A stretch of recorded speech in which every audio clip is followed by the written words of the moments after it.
Shalom saudara-saudariku dan para sahabat insani yang dikasihi Tuhan.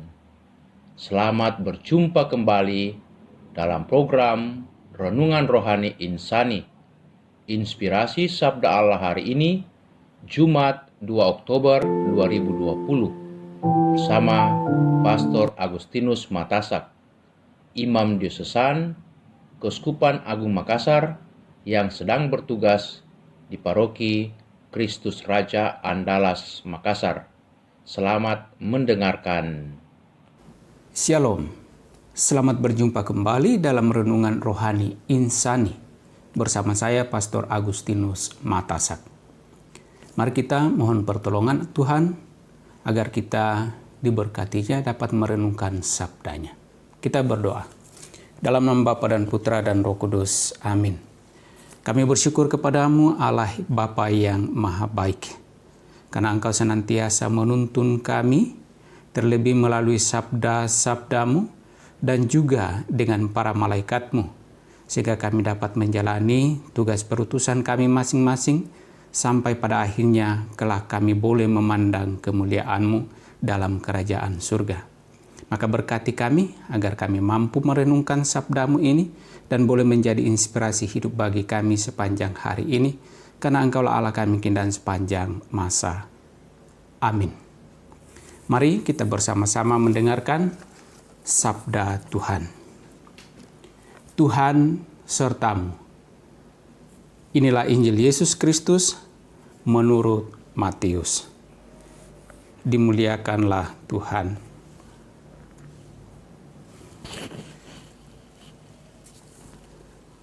Pada waktu itu datanglah murid-murid itu kepada Yesus dan bertanya, "Siapakah yang terbesar dalam kerajaan surga?"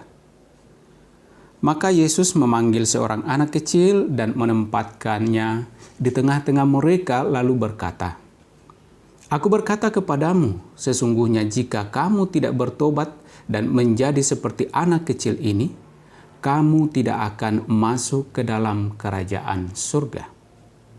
Sedangkan barang siapa merendahkan diri dan menjadi seperti anak kecil ini, dialah yang terbesar dalam kerajaan surga.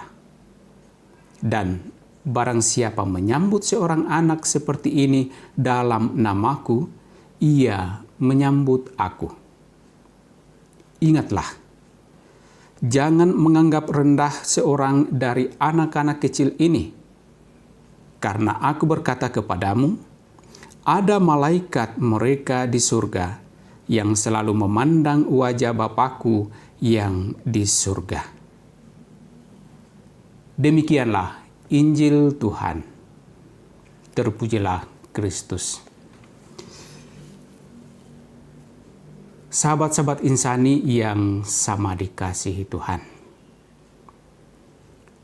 Hari ini, tanggal 2 Oktober, dan setiap tanggal 2 Oktober, gereja memperingati para malaikat pelindung.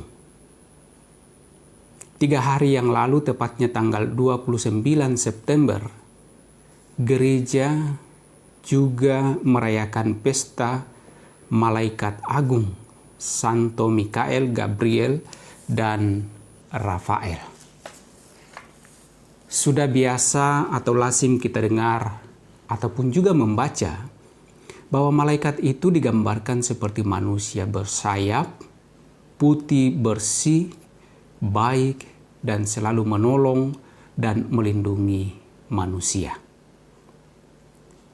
Menurut ajaran iman gereja Katolik, mungkin kita akan bertanya, siapa itu malaikat? Nah, malaikat itu dalam bahasa Ibrani disebut sebagai malak, yang berarti pesuruh atau pengemban amanat. Siapa yang menyuruhnya? Adalah Tuhan. Para malaikat diutus Tuhan untuk melaksanakan berbagai tugas pelayanan. Misalnya dalam kitab Tobit pasal 12 ayat 14 sampai 15. Di sana digambarkan malaikat agung Rafael diutus Allah untuk menyembuhkan Tobi dan Sarah menantunya. Dalam Keluaran 23 ayat 20 sampai 23 juga di sana digambarkan bahwa Allah mengutus malaikat untuk melindungi bangsa Israel dalam perjalanannya. Dalam kitab Mazmur 91 ayat 11, Allah mengutus malaikat untuk menjaga di segala jalan-jalanmu. Kejadian 22 ayat 11 dalam kisah di mana kepercayaan Abraham diuji. Malaikat hadir untuk memberitahukan kepada Abraham untuk tidak menyembelih anaknya karena imannya sungguh teruji. Dalam perjanjian baru, misalnya, malaikat digambarkan sebagai pembawa kabar gembira. Dalam Lukas 1 ayat 11 sampai 20 dalam kisah lahirnya Yohanes Pembaptis,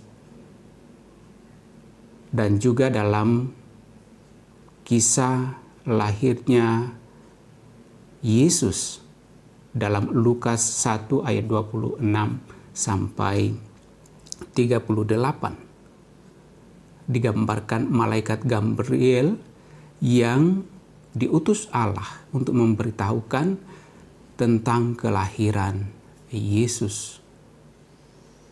Dalam Lukas 2 ayat 8 sampai 14, malaikat memberitahukan kesukaan besar bagi para gembala tentang kelahiran Sang Juru Selamat. Dan juga dalam Matius 2 ayat 13 dikatakan malaikat menuntun Yusuf melalui mimpi untuk menyingkir ke Mesir, lolos dari rencana pembunuhan oleh Herodes. Kisah 12 ayat 7 sampai 10, malaikat Tuhan diutus untuk membebaskan Petrus dari penjara. Dan juga dalam Markus 13 ayat 32 dan juga dalam Injil Matius yang kita dengarkan hari ini, Yesus sendiri menyatakan adanya malaikat. Nah, sahabat-sahabat insani yang dikasihi Tuhan, bertepatan dengan peringatan para malaikat pelindung hari ini tanggal 2 Oktober, kita sejenak ingin merefleksikan dalam perjalanan hidup kita sebagai orang-orang yang beriman, orang-orang yang percaya kepada Allah, bahwa sesungguhnya malaikat itu ada. Malaikat melindungi perjalanan hidup kita manusia dari lahir sampai pada akhirnya kita memandang wajah Allah, memandang kemuliaan Allah dalam kerajaan surga. Allah mengutus malaikatnya untuk mendampingi kita, melindungi kita, menjaga kita, menuntun kita sampai pada akhirnya kita memandang kemuliaan wajah Allah dalam kerajaan surga. Dan karena itu, tentu kita diharapkan untuk sungguh-sungguh dapat menjalani kehidupan kita dalam tuntunan, perlindungan, pendampingan para malaikat pelindung kita. Apakah kita mempunyai hak untuk mengatur para malaikat pelindung kita? Tentu tidak.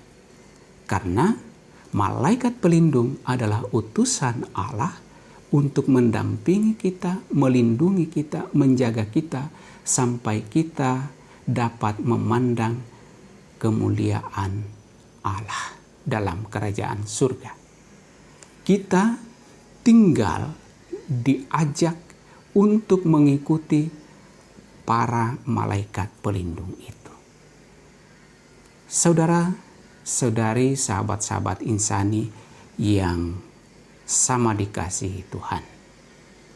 Karena itulah sebagai tanggapan manusia, anak-anak Allah, umat beriman akan kasih Allah kepada manusia lewat tuntunan dan perlindungannya bagi kita, maka gereja memberikan penghormatan kepada para malaikat pelindung dengan perayaan peringatan para malaikat pelindung setiap tanggal 2 Oktober dan 29 September sebagai pesta malaikat agung Mikael, Gabriel, dan Rafael. Sahabat-sahabat insani yang dikasihi Tuhan, sungguh beruntung kita percaya kepada Allah, karena Allah menunjukkan belas kasih kepada kita lewat tuntunan, perlindungan, dan senantiasa menjaga kita, menuntun kita agar kita tetap semakin menyadari dan mau terus-menerus berusaha menjalani kehidupan kita seturut yang Ia kehendaki di bawah tuntunan para malaikat pelindung yang Ia utus. Ia menghendaki agar kita tidak jatuh ke tangan musuh, tidak jatuh ke dalam dosa. Ia menghendaki agar kita sungguh boleh hidup berjalan dalam jalan yang lurus yang telah ditunjukkan, yang dikehendakinya bagi setiap orang yang percaya kepadanya, agar beroleh kehidupan yang kekal, agar dapat memandang wajahnya yang mulia dalam kerajaan surga kelak. Sahabat-sahabat insani yang dikasihi Tuhan, semoga peringatan para malaikat pelindung ini semakin meneguhkan kita dan semakin memampukan kita untuk terus-menerus berusaha menjalani kehidupan kita seturut dengan kehendak Allah di bawah tuntunan dan pendampingan para malaikat pelindung kita masing-masing. Semoga demikian. Mari kita memohon berkat Allah. Bapa yang maha baik, kami bersyukur kepadamu. Engkau memperkenankan kami mendengarkan sabdamu, merenungkannya. Dan semoga sungguh menginspirasi kami menjalani kehidupan kami sepanjang hari ini, dan juga semakin memampukan kami untuk melaksanakan seluruh tugas perutusan kami, menjalani kehidupan kami seturut dengan kehendak-Mu di bawah tuntunan perlindungan para malaikat pelindung kami. Semuanya kami mohon kepadamu melalui Putra-Mu Yesus Kristus, Dialah Tuhan kami kini dan sepanjang masa.